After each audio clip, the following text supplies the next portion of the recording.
옛날 1990년대 한국에서 IMF가 한창일 때 얼마나 참 힘들었습니까? 그때에 그 유행하던 말들이 있습니다. 여러분들도 아마 들어보셨을 텐데 화백이라고 했습니다. 화백은 화가를 가리키지 않습니까? 그런데 화백이 화려한 백수라고 그랬습니다. 이태백이란 말이 있었는데 20대 태반이 백수다 그랬습니다. 38선인데 38세쯤에 퇴직을 한다. 사우정이라고 했는데 45세에 정년한다. 5,6도라고 했는데 56세까지 일하면 도둑이다 그랬어요. 6.25라는 말도 나왔는데 62세까지 일하면 민족을 패망시키는 오적에 해당한다. 뭐 그런 말들이 돌았습니다. 그것은 자조 섞인 그 슬픈 그런 유행어라고 할 수 있겠죠. 그만큼 삶이 힘들었다고 하는 것을 말하고 있습니다. 그래서 그때는 인생의 목적이 그냥 살아남는 것이다. 서바이벌 하는 것이 인생의 목적이다 라고 그런 말들도 하곤 했습니다. 지금도 모든 사람들의 삶이 그렇게 참 힘들 것입니다. 미국에서의 삶도 얼마나 팍팍하고 얼마나 참 힘듭니까? 또 트럼프 대통령이 대통령으로 취임한 이후에 이민자들의 삶은 여러 가지로 어려워지고 있는 것이 사실입니다. 이러한 상황 속에서 인생의 목적 운운하는 것은 사치요 어불성설이라고 생각하기 쉽습니다. 그러나 성경은 한 번도 일이 잘 될 때만 인생의 목적을 생각하라 그런 말씀이 한 군데도 없습니다. 우리가 어떤 상황과 형편 속에서도 아무리 힘들고 어려워도 우리는 인생의 목적을 생각하고 그 인생의 목적에 합당한 삶을 우리가 살아야 됩니다. 오히려 힘들수록 어려울수록 문제가 많을수록 우리는 인생의 기본으로 돌아가야 돼요. 그래서 힘들수록 어려울수록 인생의 목적을 우리가 생각해야 하는 것입니다. 또 다시 말씀을 드리지만은 우리는 이 세상에 그냥 우연하게 던져진 존재가 아니라고 하는 사실입니다. 하나님께서 우리에게 분명한 목적을 주셔서 창조하셨고 또 이 세상에 보내주셨다고 하는 사실을 우리가 늘 생각하면서 살아야 합니다. 그래서 첫째 목적은 무엇입니까? 우리는 하나님의 기쁨을 위해 계획되었다 그랬습니다. 그것이 뭐라고 했습니까? 구체적으로는 예배라고 했습니다. 우리가 예배를 통해서 하나님 앞에 기쁨을 드리는 거라고 했습니다. 예배라고 하는 것은 드리는 것이라고 했는데 하나님 앞에 뭘 드리는 거라고 그랬죠? 사랑을 드리는 것이 바로 예배다. 그리고 일상생활, 우리의 생활 전체가 하나님 앞에 드리는 예배가 되어져야 된다. 그런 말씀을 드렸고, 두 번째 목적은 우리는 하나님의 가족으로 태어났다 그랬습니다. 그것이 바로 교제라고 했습니다. 하나님의 가족으로서 함께 나누면서 함께 즐거워하고 함께 또 슬퍼하면서 동고동락하면서 사랑의 공동체를 이루어서 가족이 되어 함께 나누는 삶, 그것이 바로 교제라고 했습니다. 그 다음에 세 번째, 지난주일에 우리는 그리스도를 닮도록 창조되었다. 우리는 그리스도를 닮도록 창조된 것입니다. 바로 주님을 닮는 것이 우리 인생의 목적이에요. 하나님께서 그래서 이제 우리를 훈련시키시지 않습니까? 훈련시켰을 때 세 가지 도구를 사용하신다고 그랬어요. 첫 번째가 뭡니까? 하나님의 말씀이라고 그랬어요. 하나님의 말씀을 가지고 우리를 훈련시키십니다. 그 다음에 두 번째는 다른 사람들을 통해서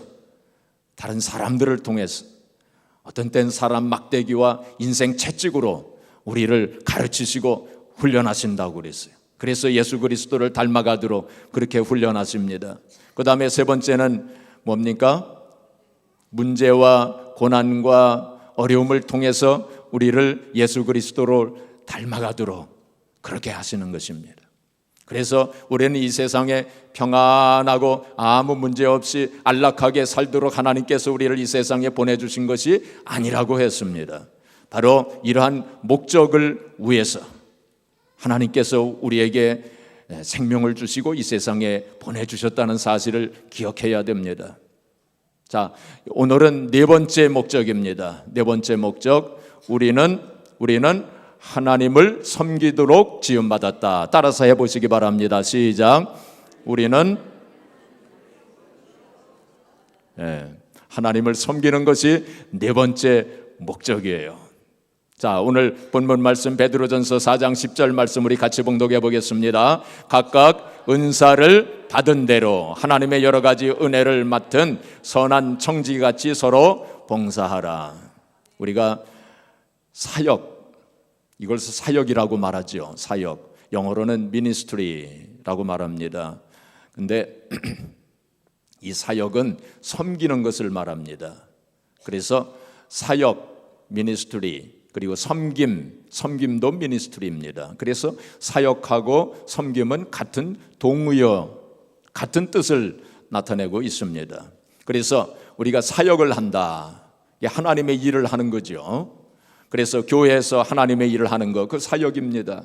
그리고 또 하나의 사역이 있어요. 그건 뭐냐면 다른 사람들을 섬기는 것, 그것도 사역입니다. 그래서 사역에는 하나님의 일을 하는 것, 그리고 다른 사람들을 또한 섬기는 것.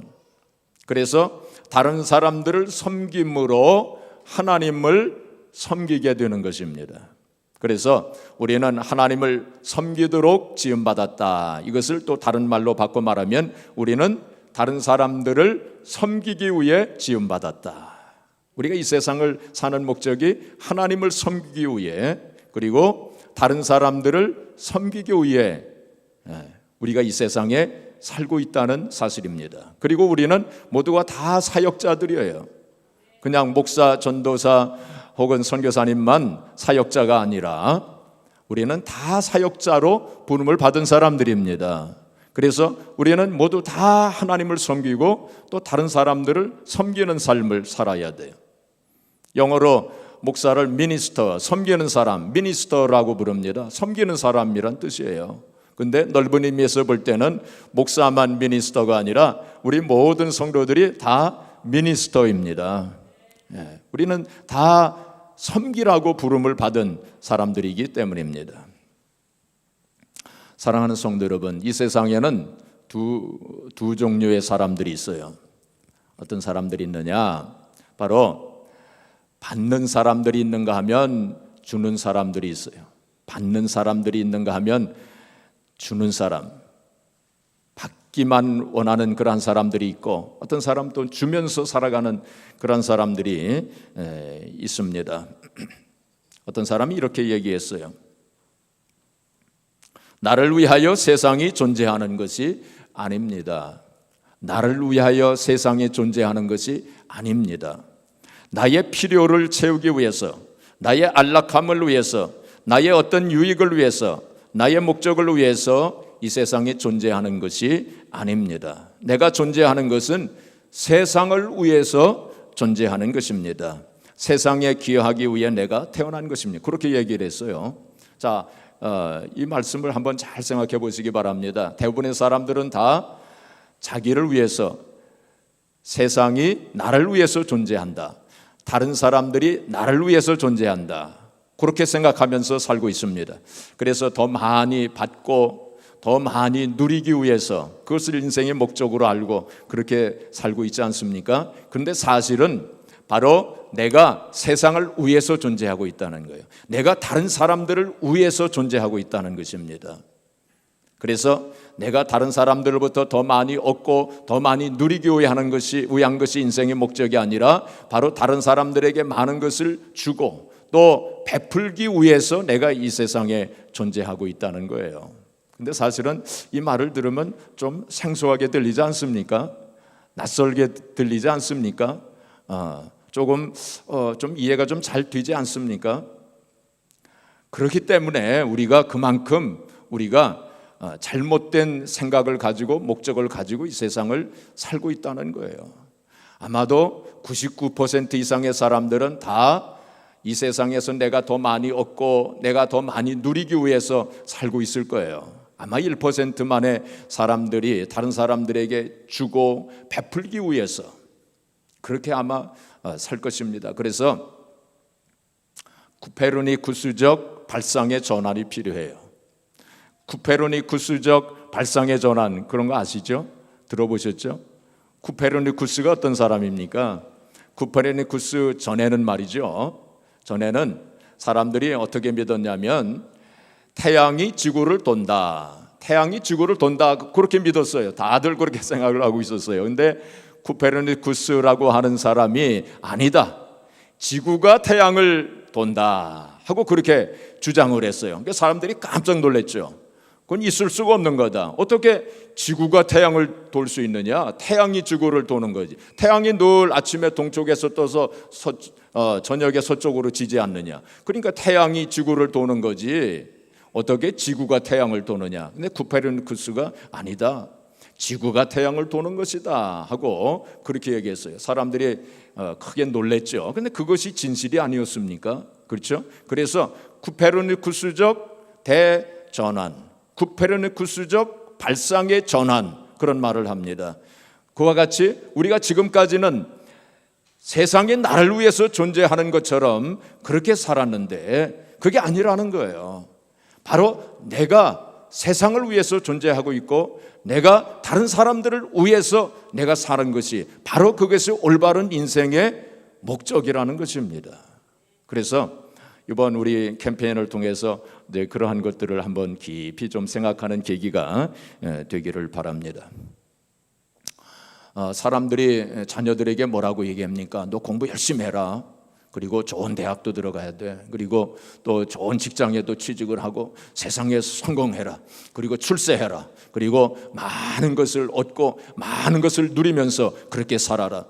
우리들은 너희 부모는 이렇게 고생을 하지만은 너는 고생하면 안 돼. 너는 이 세상에서 평안하게 살아야 돼. 고생하지 말고 모든 것을 누리면서 또 많은 것을 가지고 그렇게 살거라 하고 그렇게 얘기합니다. 그렇죠?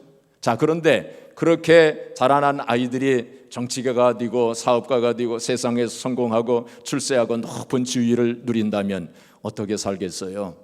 바로 자기 중심적으로 살지 않겠습니까? 자기가 더 많은 것을 갖고 더 많은 것을 누리기 위해서 그렇게 살게 되지 않겠습니까? 그러니까 여러 가지 어려운 일들, 문제점들이 많이 생겨나게 되는 거예요. 사람들이 그렇게 얘기합니다. 공부해서 남주냐? 돈 벌어서 남주냐? 그렇게 얘기들 합니다. 그런데 우리 크리스천들은 돈 벌어서 남 줘야 돼요. 공부해서 남 줘야 돼요. 우리가 그런 삶을 살아야 됩니다. 근데 우리가 그런 말을 들을 때 좀 이상하게 들리지 않습니까? 근데 그만큼 우리가 지금 잘못된 인생을 살고 있다는 거예요. 그래서 좀 바꿔줘야 되겠다는 것입니다.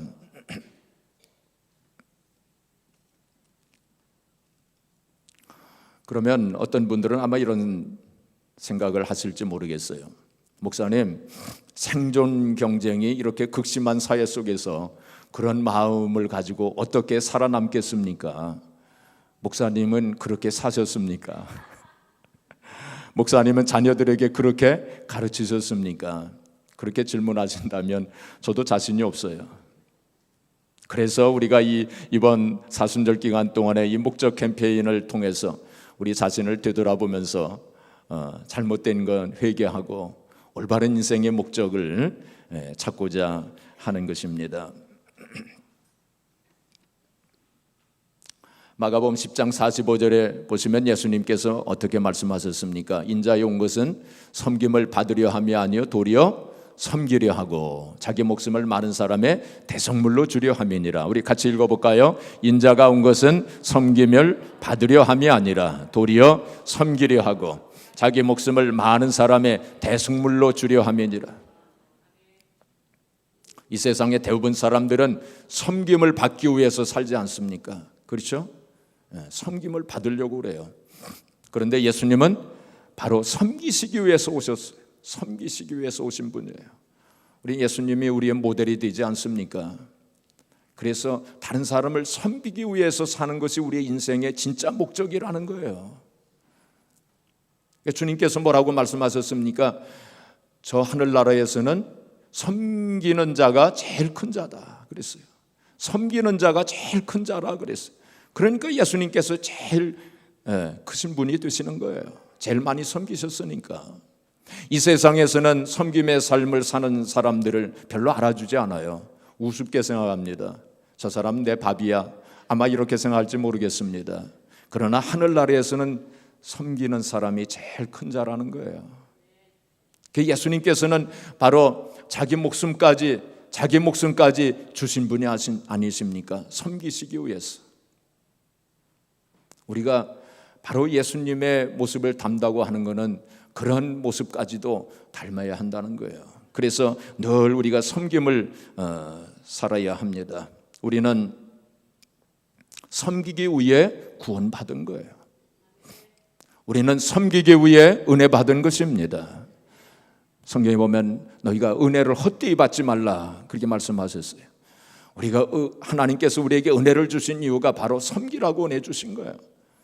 우리를 하나님 백성으로 삼아 주신 것, 구원을 우리에게 주신 것 섬기라고 주신 거예요. 하나님께서 우리를 구원하셨을 때, 하나님 백성으로 구원하셨을 때 바로 이 세상에서 우리를 다 끌어올리셔서 하늘나라로 다 올라가도록 그렇게 하실 수도 있었을 텐데, 하나님께서 하나님의 사랑하시는 백성들을 왜 이 고난이 있고 문제가 있고 눈물이 있고 슬픔이 있는 이 세상에 그냥 남겨두셨습니까? 왜 그랬었을까요? 그냥 천국으로 다 들고 올라가시지.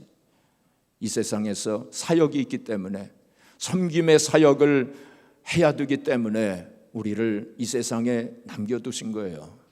그래서 우리는 이 세상에서 섬기면서 살아야 돼요. 섬김을 받으려고 하지 말고 늘 섬김의 자세를 가지고 우리가 살아야 하는 것입니다. 이것이 우리의 인생의 목적이에요. 바로 우리가 섬김의 삶을 살아갈 때 바로 인생의 가치가 결정이 되는 것입니다. 또 거기에 참된 기쁨과 보람이 있고, 그리고 거기에 정말로 자존감이 거기서 생겨나게 돼요. 여러분, 세상 사람들은 자기의 자존감, 셀프 리스펙트, 자존감을 가지기 위해서, 혹은 어떤 기쁨과 보람을 가지기 위해서 시간을 쓰고 물질을 쓰고 많은 에너지를 씁니다.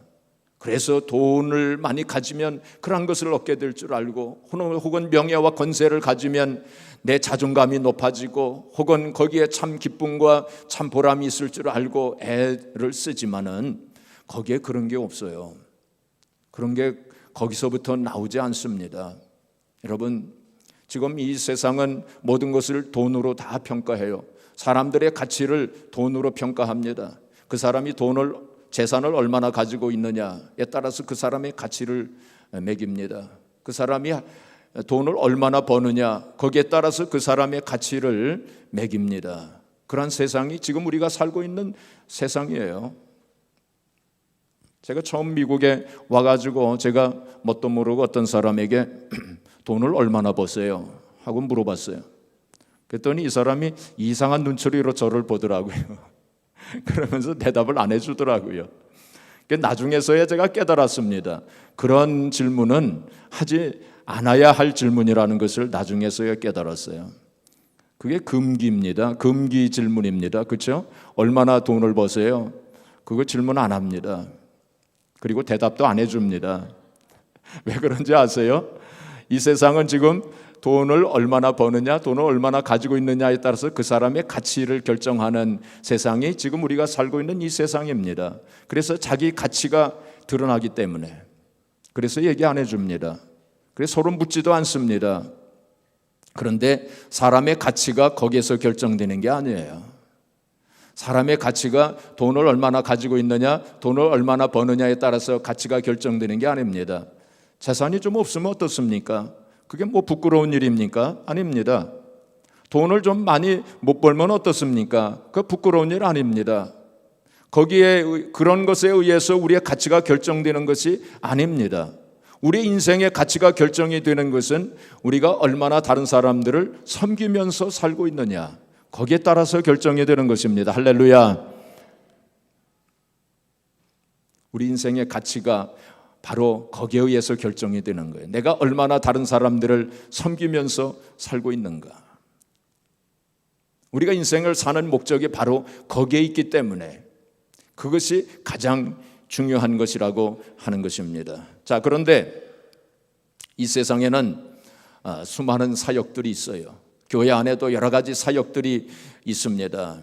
그래서 내가 어떤 사역을 하며 하나님을 어떻게 섬기며 또 다른 사람들을 어떻게 섬기면서 신앙생활을 할 것인가, 그것을 우리가 생각해야 됩니다. 리고렌 목사님이 그것을 이제 shape이라고 하는 영어 단어를 가지고 설명을 했습니다. 자, 스크린을 보시면은 S는 spiritual gifts죠. 이거는 영적 은사. 하나님께서 우리에게 영적 은사들을 주셨어요. 이걸 가지고 하나님을 섬기고 다른 사람들을 섬기라고 주신 것입니다. 그 다음에 heart, 마음을 주셨어요. 열정, 좋아하는 것을 주셨습니다. 또 ability, 능력, 잘하는 것, 사람들에게 재능을 주셨어요. 잘하는 것이 있으면 사람마다 그 잘하는 것이 다 다릅니다. 그렇죠? 군뱅이도 구르는 재주가 있다고 그런 말이 있지 않습니까? 사람들마다 다 재주가 있어요. 그 재주가 또 다릅니다. 그러니까 하나님께서 섬기라고 주신 거예요. 자, 그 다음에 personality, 성격을 주셨어요. 어떤 사람은 내성적인 성격, 어떤 사람은 외향적인 성격, 어떤 사람은 혼자 일하는 것을 좋아하고 어떤 사람은 팀을 이루어서 일하는 걸 좋아하고, 이렇게 성격을 다 다르게 주셨습니다. 그 다음에 E는 experience죠. 경험을 주셨어요. 다른 말로 바꿔 말하면 상처입니다. 상처. 하나님께서 우리가 이 세상을 살면서 많은 상처를 받게 하시는데 이 상처를 그냥 받게 하시는 게 아니에요. 바로 그 상처를 가지고 사역을 하라고, 다른 사람들 섬기라고 이런 상처를 받게 하시는 거예요. 어떤 분이 참 사고로 자기 아들을 잃었어요. 얼마나 참 슬프겠습니까? 근데 많은 사람들이 와서 그를 위로한다고 여러 가지 말을 했지만은 위로를 받지 못했어요. 근데 어떤 권사님 한 분이 와가지고 그냥 울었습니다. 함께 울었어요. 근데 이분이 큰 위로를 경험했습니다.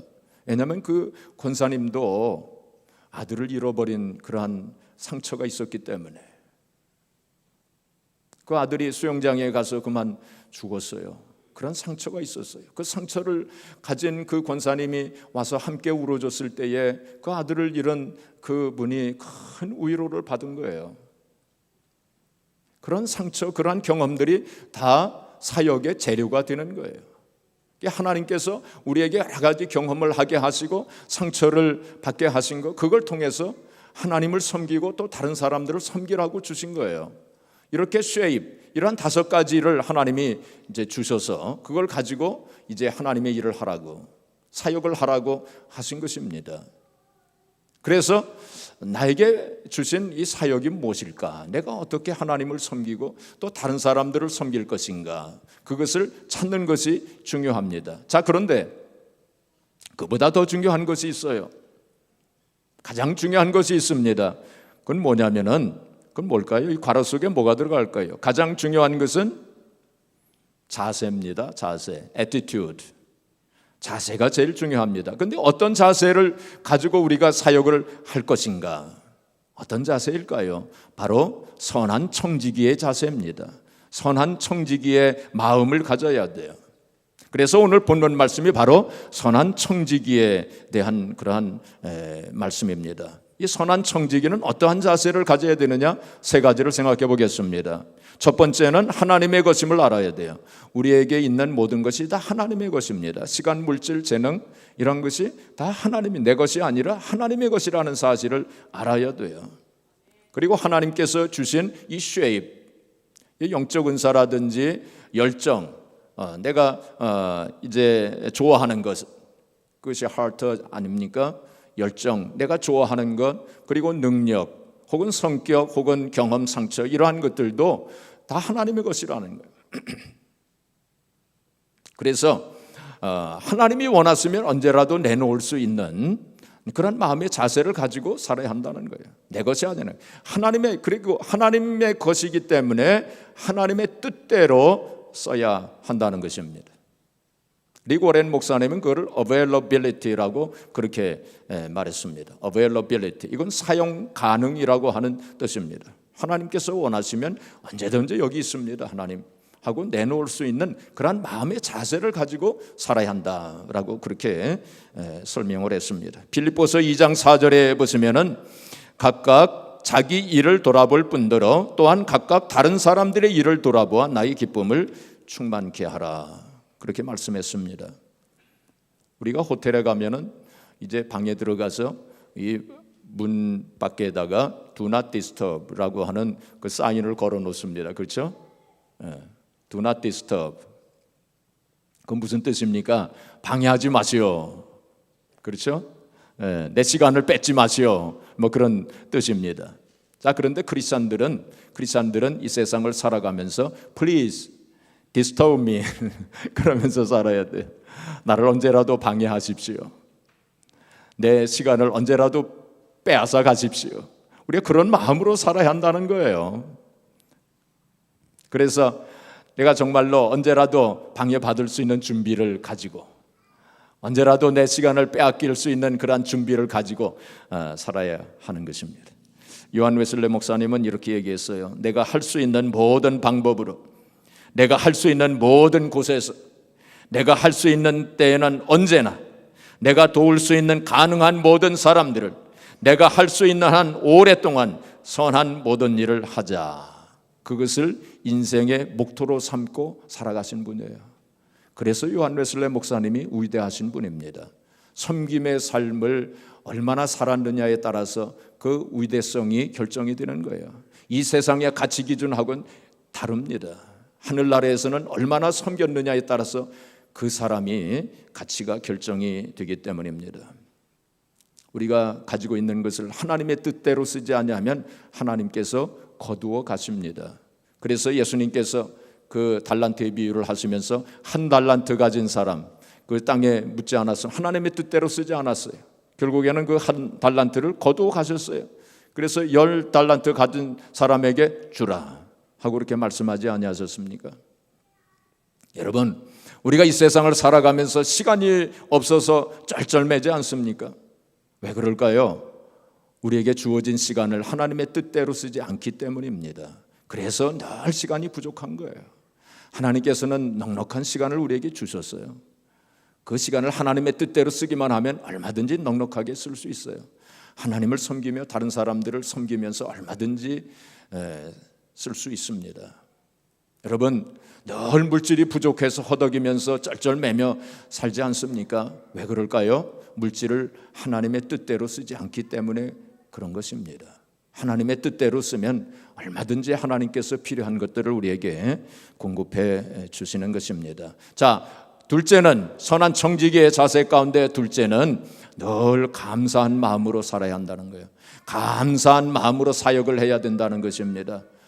이러한 사역, 이러한 섬김을 할 수 있는 기회를 주신 하나님 앞에 늘 감사하면서 우리가 살아야 합니다. 그리고 다른 사람하고 비교하지 마세요. 저 사람에겐 저런 은사를 주셨는데 왜 나에겐 저런 은사를 안 주셨을까? 왜 하나님께서는 저 사람이 저런 일을 하게 하시고 나에게는 왜 이런 일을 하게 하실까? 등등 이런 어떤 비교의식을 가지게 되면 내 마음속에 감사함이 사라져요. 그래서 남과 비교하지 마세요. 하나님께서 우리에게 쉐입을 주셨을 때에 다 다르게 주셨어요. 그래서 나에게 주어진 것에 대해서 늘 감사하는 마음으로 그렇게 사역을 해야 됩니다. 그리고 남에게 인정받으려고, 칭찬받으려고 또 그러한 마음의 동기를 가지고 하게 되면 감사함이 사라지게 됩니다. 그래서 남이 알아주지 않아도, 이상한 말을 하더라도 흔들리지 아니하고 늘 감사하는 마음으로 이 사역을 감당해야 돼요. 우리가 하나님의 일을 하면서, 사역을 하면서 내 마음속에 감사함이 없다면 뭔가 지금 잘못된 것입니다. 그래서 하나님 앞에 회개해야 돼요. 뭔가 지금 잘못된 거예요. 자, 세 번째로 선한 청지기의 자세 가운데 세 번째는 충성스러운 마음입니다. 어떤 마음이에요?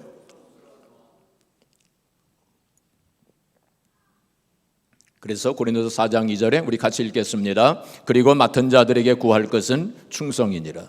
사역하는 자들은 늘 충성하는 마음을 가져야 돼요.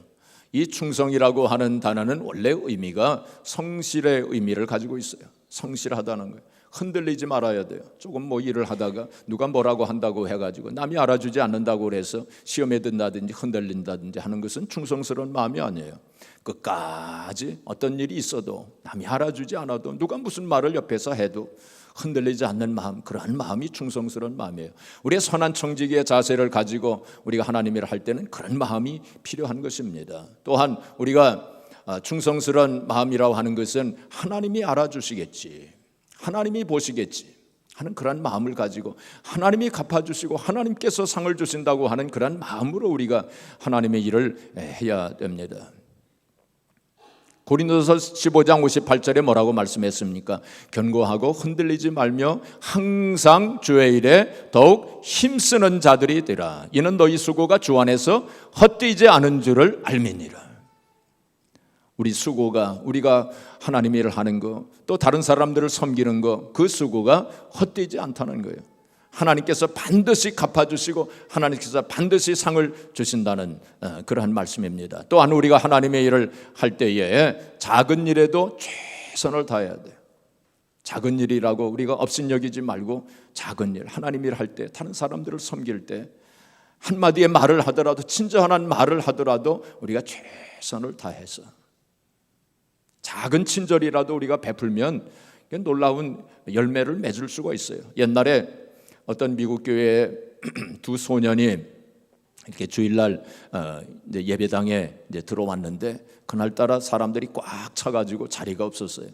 그래가지고 이 두 소년이 그냥 교회를 나가려고 하는데 그때 한 집사님이 그 아이들에게 가가지고 얘들아 가지 말고 내가 자리를 마련해 볼 테니까 이리 오너라. 그래가지고 그 집사님이 그 두 소년을 데리고 이제 교회 이제 자리를 이렇게 찾아봤어요. 그래가지고 이제 저 뒤쪽에 이제 자리를 좀 마련을 해가지고 두 소년을 거기 앉도록 그렇게 이렇게 해줬어요. 근데 그 두 소년이 그날 이제 목사님의 설교를 듣고 예수님을 영접하고 크리스찬이 됐어요. 근데 그 두 소년 중에 하나가 바로 빌리그레암 목사님이 되셨어요. 작은 친절이었지만은, 그렇죠? 작은 친절이었지만은 바로 그 일을 통해서 얼마나 큰 일을 이룬 것입니까? 그 빌리그레암 목사님이 얼마나 많은 사람들을 전도했습니까? 빌리그레암 목사님이 받을 상 얼마나 크겠습니까? 바로 그런데 그 빌리그레암 목사님 소년 있을 적에 그에게 친절을 베풀어 가지고 그렇게 했던 그 집사님도 아마 큰 상을 받을 거예요. 우리가 교회에서 작은 일이라고 업신여기지 마시고 최선을 다하세요. 교회에 떨어진 휴지 하나를 줍더라도 우리가 최선을 다하시고 이제 그런 마음으로 우리가 하나님 일을 하는 것 중요합니다. 제가 볼 때 우리 교회 안에 이렇게 여러 사역자들이 정말 선한 청지기의 마음을 가지시고 이렇게 참 감사하는 마음으로 또 하나님의 것으로 생각을 하고 또 충성스럽게 일을 하시는 많은 분들이 있다고 하는 것을 알고 있습니다. 또 주님께서는 더 잘 알고 계실 거예요. 우리가 최선을 다하고 주님을 섬기는 그러한 성도의 삶이 되시기를 주님의 이름으로 축복합니다. 이제 마지막으로 제가 이야기 하나만 하고 마치도록 하겠습니다. 1858년에